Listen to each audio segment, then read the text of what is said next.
소울 스토리타임에 다시 오신 것을 환영합니다. 오늘은 정유정 작가의 더 굿선을 함께 들어보겠습니다. 이 강렬한 심리 스릴러는 마지막 순간까지 여러분을 긴장하게 만들 것입니다. 지금 시작합니다.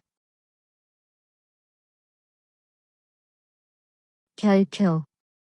나는 그가 잠시 나를 방해하지 못하도록 문을 쾅 닫고 책상에 앉았다. 시간이 얼마 남지 않았다. 나는 길의 끝에 다다랐다. 오늘 밤이 결정적인 순간이었다. 그때까지 내가 할 수 있는 일을 해야 했다. 무엇을 해야 할지 결정해야 했다. 그리고 결정을 내리면 재빨리 행동해야 했다. 하지만 나는 여전히 내가 위에 앉아 있는 것 같은 기분이었다. 지옥으로 곧장 이어지는 슬라이드. 나는 서랍을 열어 일기를 다시 꺼냈다. 사이코패스. 내 머릿속은 충격으로 텅 비어 있었고 그날의 유진의 눈이 내 앞에 번쩍였다. 내가 종탑 앞에서 그의 이름을 부르자 그가 돌아서 나를 바라보던 그 모습 그대로였다. 그의 동공은 흥분한 짐승처럼 확장되어 있었다. 그들은 불꽃 같은 무언가로 깜박거리며 반짝였다. 회원은 사이코패스는 일반인과 다르게 세상을 이해한다고 했습니다. 두려움도 없고, 긴장도 없고, 죄책감도 없고, 다른 사람과 공감할 줄 모른다고 했습니다. 하지만 다른 사람의 감정을 읽고 활용할 줄 안다고 했습니다. 그게 바로 그가 태어난 방식이라고 했습니다. 나는 귀를 막고 싶었다. 나는 그녀에게 거의 소리를 질렀다. 이게 사실일 리가 없었다. 왜 내 자식이냐? 회원은 그날이 사고가 아니라고 말했다. 그것은 유진이 한 첫 번째 해로운 일이라고. 우리가 그것을 무시하면 언제든지 반복될 수 있다고. 그녀는 내가 경찰에 가서 진실을 말해야 하고 그들이 의학적으로 개입하는 동안 그를 격리해야 한다고 말했다. 고립. 나는 무릎 위에 손을 모아 앉으려고 애썼다. 3년 전의 실수를 반복할 수는 없었지만 진실을 말할 수도 없었다. 유진이 누구든 그는 내 아들이다. 그는 내 책임이고 나는 그를 보호해야 한다. 그가 평범한 삶을 살 수 있도록 도울 방법을 찾아야 한다. 나는 회원에게 간청했다. 나는 무엇이든 할 것이라고. 나는 그를 책임지는 것을 내 인생의 목표로 삼을 것이다. 나는 그를 끝까지 돌볼 것이다. 나는 그보다 더 오래 살아서 그렇게 되도록 할 것이다. 나는 그녀에게 내가 얼마나 진심인지 보여주고 싶었다. 그녀를 설득한다면 내 가슴을 찢고 내 심장을 꺼내고 싶었다. 회원은 한 가지 조건으로 양보했다. 내가 유진에 대해 그녀에게 아무것도 숨기지 않는다는 조건이었다. 그녀는 치료가 오래 걸릴 것이라고, 어쩌면 평생이 걸릴 수도 있다고 말했다. 그녀는 약물치료부터 개인치료, 최면, 인지치료, 집단치료까지 모든 것을 시도할 것이지만 그중 어떤 것도 효과가 있을 것이라고 보장할 수 없었다. 효과가 있고 모든 것이 괜찮아 보인다 해도 우리가 긴장을 풀기 전에 그는 40세가 넘어야 할 것이라고 그녀는 말했다. 통계적으로 이런 경향은 중년이 되면 약간 줄어든다고 그녀는 말했다. 치료의 요점은 윤리적 개념을 키우는 것이 아닐 것입니다. 그녀는 그것이 불가능할 것이라고 말했습니다. 우리가 그에게 무언가가 나쁘다는 것을 아무리 가르쳐도 그는 그것을 이해하지 못할 것입니다. 우리는 그에게 모든 상황에서 손익을 계산하는 방법을 보여줘야 했고 나는 그 태도를 고수해야 했습니다. 나는 떨기 시작했다. 나는 그녀에게서 약속을 받았지만 무엇을 해야 할지 몰랐다. 나는 두려웠다. 나는 희망이 없다고 느꼈다. 내가 그 모든 것을 할 수 있을까? 내가 일어난 일을 잊을 수 있을까? 내가 예전처럼 그를 사랑할 수 있을까? 나는 내가 느낀 절망보다 더 큰 두려움에 압도되었다. 나는 마지막 문장을 노려보았다. 두려운 것은 어머니뿐만이 아니었다. 나는 페이지를 넘기는 것이 두려웠다. 나는 내가 믿을 수 없었다. 모든 게 이렇게 엉망진창이 된 뒤에 뭔가 두려웠어. 하지만 지금은 멈출 수 없었어. 속이 메스꺼워서 태평양 한가운데에서 배를 내릴 수는 없었잖아. 그렇지? 일요일 4월 30일. 유진이는 평화롭게 깊이 잠들어 있습니다. 저는 아직 잠들지 못합니다. 2주가 지났습니다. 저는 직장을 그만두었습니다. 저는 거의 하루 종일 집에서 보냅니다. 저는 시장에 가고 유진이를 위해 음식을 만들고 그의 옷을 꺼내놓는 것 외에는 아무것도 하지 않습니다. 저는 청소나 세탁을 하지 않고 전화를 받지 않습니다. 저는 아무도 보지 않습니다. 장례식이 끝나고 민석이 부모님은 바로 필리핀으로 돌아가셨고 그 뒤로 회원도 못 봤어요. 유민이 방에 앉아서 시간을 보내요. 4월 16일이 계속 생각나요. 그 여행을 가지 않았더라면 평범하고 행복하게 살 수 있었을까요? 3년 만에 가족 여행이었고 결혼 11주년을 기념하는 여행이었다. 나는 기대가 컸다. 4시간 운전한 후 1시간 걸리는 페리를 타야 했지만 피곤하지는 않았다. 우리에게는 모든 것이 순조로웠다. 민석이의 사업은 번창했고 나는 방금 우리 출판사의 유럽 문학부장으로 승진했다. 사람들은 내가 1살 차이밖에 나지 않는 두 아들을 키우면서 풀타임으로 일할 수 있을지 항상 궁금해했지만 그들이 생각했던 것만큼 어렵지 않았다. 아이들은 각자의 성격에 따라 자라고 있었다. 나는 그들을 색으로 생각했다. 밝고 따뜻하고 성급하고 지저분한 유미는 주황색이었고 차분하고 예의 바른 유진은 약간 차가운 파란색이었다. 유미는 갑판을 뛰어다니며 아빠를 긴장하게 했고 유진은 페리가 흔들리는 동안 선실에 앉아 조용히 바다를 바라보았다. 목적지에 가까워지자 마침내 입을 열었다. 이 섬은 뭐라고 불리지? 탄섬은 바위 지형과 경외감을 불러일으키는 절벽 때문에 인기를 얻었습니다. 휴가용 주택과 레스토랑이 천천히 생겨나면서 새로운 관광지가 되었습니다. 하지만 여전히 고립되어 있었고 탁한 바다에서 튀어나온 바위섬, 섬을 둘러싼 가파른 절벽과 윈드브레이커 나무, 바람을 가르며 날아다니는 새, 개사과나무에서 눈처럼 흩날리는 하얀 꽃잎 등 원초적인 분위기를 유지했습니다. 우리는 유자 모양의 작은 절벽 위에 지어진 목조 로지에 머물고 있었습니다. 주말이었지만 우리 둘뿐이었습니다. 아직 성수기가 아니었기 때문일 수도 있습니다. 로지나 레스토랑, 심지어 마을조차 없는 길 끝에 위치해 있었습니다. 보이는 것은 아래의 진흙탕물과 소나무가 우거진 절벽뿐이었습니다. 들리는 것은 파도 소리, 갈매기 울음소리, 종탑에서 울리는 종소리뿐이었습니다. 로지와 종탑은 절벽의 양쪽 끝에 있었습니다. 높이가 비슷했고 서로 마주 보았습니다. 마치 길 건너 아파트 거실을 들여다보는 것처럼 한쪽에서 다른 쪽까지 선명하게 볼 수 있었습니다. 종탑은 매우 오래되었고 그 옆에는 지붕이 거의 무너지고 외벽이 망가진 교회가 있었습니다. 로지의 관리자는 우리에게 절벽에서 좀 떨어진 숲속 어딘가에 버려진 마을이 있습니다. 오후의 바다는 절벽의 유자 모양 내부에 생긴 작은 공간에서 물러났다. 아래에는 회색 자갈과 바위로 덮인 길고 좁은 해변이 있었다. 우리는 내려가 조개와 조개를 캐냈다.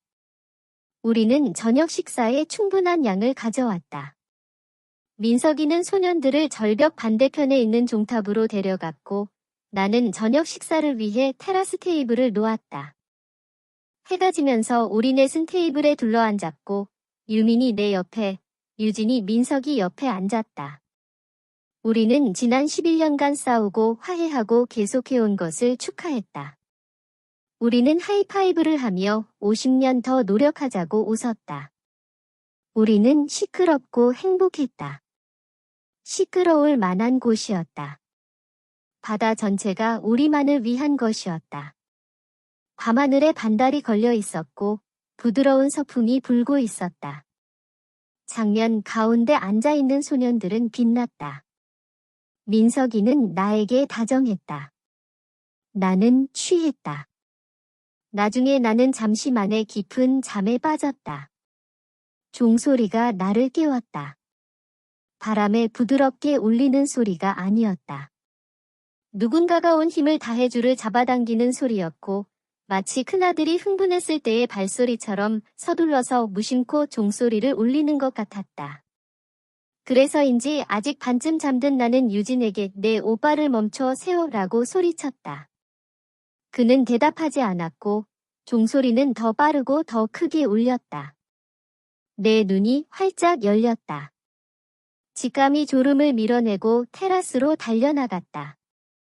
해가 뜨고 있었고 길 건너편에서 누군가 종을 울리는 게 보였다.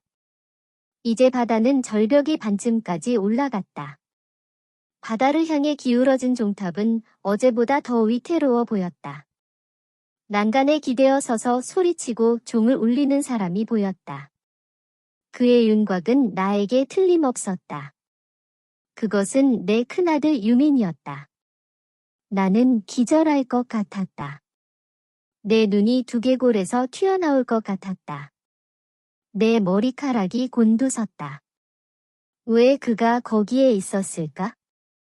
그는 호기심 많은 아이였지만 자신을 위험에 빠뜨리는 아이는 아니었다. 왜 그는 그렇게 배를 울렸을까? 나는 소리쳤다. 유민아, 내려와. 내려와. 하지만 이상하게도 나온 말은 유진이었다. 내 비명에 놀란 민석이는 속옷 차림으로 우리 방에서 뛰쳐나왔다. 그 순간 종탑에 유진이 나타났다. 나는 그의 실루엣도 즉시 알아봤다.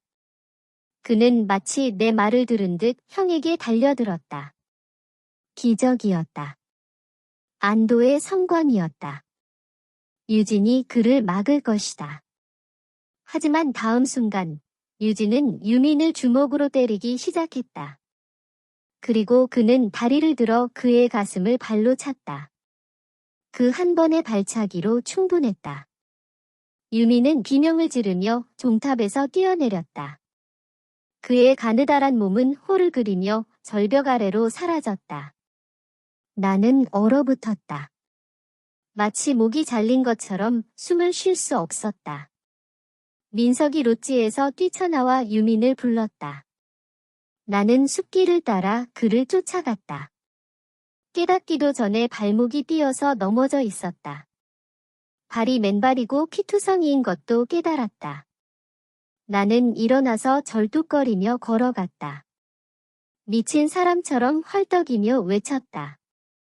유미는 괜찮아. 지금이 아니더라도 민석이는 그가 괜찮은지 확인해. 내가 거기에 도착하면 그 세 명은 탑 앞에 나란히 서서 나를 기다리고 있을 거야. 소나무가 우거진 숲은 길고 끝이 없어 보였고 나는 결코 탑에 도달할 수 없을 것 같았다. 마침내 그곳에 도착했을 때 내가 볼 수 있는 사람은 유진뿐이었다. 그는 난간에 기대어 움직이지 않고 바다를 내려다보고 있었다. 나는 달리는 것을 멈췄다. 민석이는 어디에 있었을까? 왜 이렇게 조용했을까? 무슨 일이 일어났을까? 내 몸은 떨렸고 나는 울면서 말했다. 유진이. 그는 나를 내려다보았다. 그의 얼굴은 피로 뒤덮여 있었다. 그의 동공은 크고 검었다. 나는 그 안에서 불꽃을 보았다고 생각했다. 나는 희망에 반해 절벽 끝까지 달려갔다. 물이 더 높이 올라왔다. 유미는 어디에도 보이지 않았다. 민석은 파도 속에서 혼자 몸부림치며 끌려갔다가 수면 위로 밀려나왔다. 내 귀가 윙윙거렸다. 유진이 형에게 첫 펀치를 날린 순간, 형이 그를 바다로 발로 차버린 순간, 그 장면들이 내 눈앞을 스쳐 지나갔다. 도움을 요청해야 했지만 입을 열 수가 없었다. 성대가 긴장했지만 아무 소리도 나오지 않았다. 파도가 민석을 물마루까지 끌어올려 수백 야드 더 멀리 던지는 것을 나는 꼿꼿이 바라보았다. 바다가 그를 입에 물고 끌고 가는 것을 바라보았다. 기억나지 않는 시간이 있습니다. 제가 그곳에 서 있던 때와 어떻게든 로지 관리자에게 알릴 수 있었던 때 사이입니다. 해양경찰이 도착하여 마을 사람들을 모아 물 위로 어선을 띄웠습니다. 어선들이 절벽 사이로 울부짖으며 사람들이 소리쳤습니다. 배 위에서. 매니저는 우리가 로지에서 기다리자고 제안했지만 나는 절벽 끝에서 움직이지 않았다. 나는 민석이가 갑자기 나타나서 젖어있는 채로 유민을 한 팔로 안고 있을 줄 알았다. 내 정신이 건전했다면 나는 그가, 더구나 유민이가 국가 수영 챔피언이라 할지라도 만조 때 바다에서 살아남는 것은 불가능하다는 것을 깨달았을 것이다. 그날 오후 그들은 2시간 간격으로 시체로 돌아왔다. 마을 사람들은 민석을 발견했고 해양경찰이 유민을 발견했다. 로지 관리자는 세부에서 날아온 시아버지에게 전화를 걸어 인수했다. 시어머니는 도착했을 때 울부짖고 기절해서 병원으로 옮겨져야 했다. 나는 그저 멍하니 앉아 있었다. 경찰이 왔고 기자들이 왔지만 나는 어떤 질문에도 대답하지 않았다. 유진도 아무것도 하지 않았다. 사건 후 그는 24시간 동안 쉬지 않고 잤다. 혼수 상태에 가까운 깊은 잠이었다. 그는 화장실에도 가지 않았고 먹지도 않았다. 내가 그를 흔들어도 눈을 뜨지 않았다. 혜원이가 소식을 듣고 늦게 내려왔다. 그녀는 유진이가 충격을 받았다고 했고 눈앞에서 형과 아버지가 죽는 것을 보는 것이 너무 힘들었다고 했다. 나는 얼어붙어서 그에게 그가 한 일에 대해 아무것도 말할 수 없었다. 그녀는 그가 스스로 깨어날 때까지 그를 내버려두라고 했고 그를 강제로 깨우지 말라고 했다. 나는 그것을 받아들일 수 없었다. 나는 그가 천사처럼 자는 것을 보고 싶지 않았다. 나는 그를 깨워서 왜 그랬어? 왜 그랬어? 라고 묻고 싶었다. 혜원이 떠난 후 내 안에 무언가가 끊어졌고 나는 그의 셔츠 앞부분을 잡고 그를 흔들었다. 나는 그를 밖으로 끌고 나가고 싶었다. 그리고 그를 바다에 던졌다. 그는 마치 그것을 느낀 듯 눈을 떴다. 그의 커다란 코검은 눈동자가 주저하며 내 눈동자를 살폈다. 그는 작고 낮은 목소리로 엄마, 사랑해 라고 속삭였다. 버려진 새끼 새처럼. 나는 알았다. 내가 사랑한 게 아니라 엄마, 나를 버리지 마. 나는 숨을 멈췄다. 심장이 가라앉고 분노가 혼란으로 바뀌었다. 나는 피의 유대감의 저주를 느꼈고 분노와 정신을 잃는 어딘가에서 나는 그를 얼마나 사랑하는지 다시 깨달았다. 나는 그를 결코 용서할 수 없을 것이라고 의심했다. 나는 평생 죄책감과 두려움 속에서 살 것이다. 하지만 나는 내가 누구인지 깨달았다. 나는 유진의 엄마였다. 그는 내 아이였다. 그것은 무슨 일이 있어도 지울 수 없는 사실이다. 나는 감정에 마비되었고 몇 주 동안 모든 것을 밀어내려고 노력했다. 장례식 날, 유진은 스스로 깨어났다. 관은 그날 아침 묘지로 가야 했다. 그는 언제나 조용하고 신중하게 움직였다. 그는 제공된 음식을 먹고 내가 건넨 상복으로 갈아입었다. 그는 상주로서 아버지의 영정을 들고 아무 말 없이 버스를 타고 화장터로 향했다. 그는 정확히 슬픈 표정은 아니었다. 후회하는 표정도 아니었다. 그는 턱을 영정액자에 얹고 앉아 창밖을 바라보았다. 나는 하루 종일 그를 지켜보았다. 나는 그에게 질문을 던졌다. 내가 밀어냈지만 더 이상 참을 수 없었던 질문들. 내가 제대로 보았을까? 왜 그는 그런 짓을 했을까? 화장터에 도착할 때까지 기회가 없었다. 주변에 사람들이 너무 많았다. 장례식이 끝나고 나서 우리는 공원에 혼자 남았다. 우리 둘만. 벤치. 하지만 여전히 내 입에서 아무 말도 나오지 않았다. 나는 진실을 듣는 것이 두려웠다. 나는 나 자신이 두려웠다. 내가 본 것을 실제로 보았다고 확인한다면 나는 내 아들을 죽여야 할 것 같았다. 그날 경찰이 질문을 가지고 우리를 찾아왔다. 나는 떨기 시작해서 무릎 위에 손을 얹고 그들이 알아채지 못하길 바랐다. 유진은 경찰들을 차분하게 바라보았다. 나는 그가 무슨 기분인지 알 수 없었다. 그의 눈은 두려움이나 불안, 죄책감을 드러내지 않았다. 그는 너무 무표정해서 나를 깜짝 놀라게 했다. 그는 항상 이랬을까? 그는 항상 이렇게 무관심하고 뻔뻔스러웠을까? 나는 어떻게 전에 이것을 깨닫지 못했을까? 마치 그를 처음 보는 것 같았다. 경찰들은 왜 소년들이 종탑까지 갔는지 물었다. 유진은 부모님이 잠을 자는 사이에 생존 게임을 하고 있었다고 설명했다. 그의 형이 먼저 도착해서 종을 울렸지만 그가 종을 울리는 동안 줄이 끊어져서 미끄러져 물에 빠졌다. 유진은 그를 붙잡으려고 몸을 뻗었지만 그는 너무 늦었다. 그동안 내내 그는 침착했다. 그는 시선을 돌리거나 한 번도 더듬거리지 않았다. 그는 말하기 전에 잠시 생각하는 시간을 가졌다. 나는 나 자신을 의심하기 시작했다. 아마도 나는 실제로 무슨 일이 일어났는지 보지 못했을 것이다. 유진은 손을 뻗었다고 말했다. 그는 넘어지는 동생을 붙잡기 위해 앞으로 나섰다. 나는 머릿속에서 반복되는 장면을 생각했다. 그것에 대해 더 많이 생각할수록 나는 단순한 진실을 깨달았다.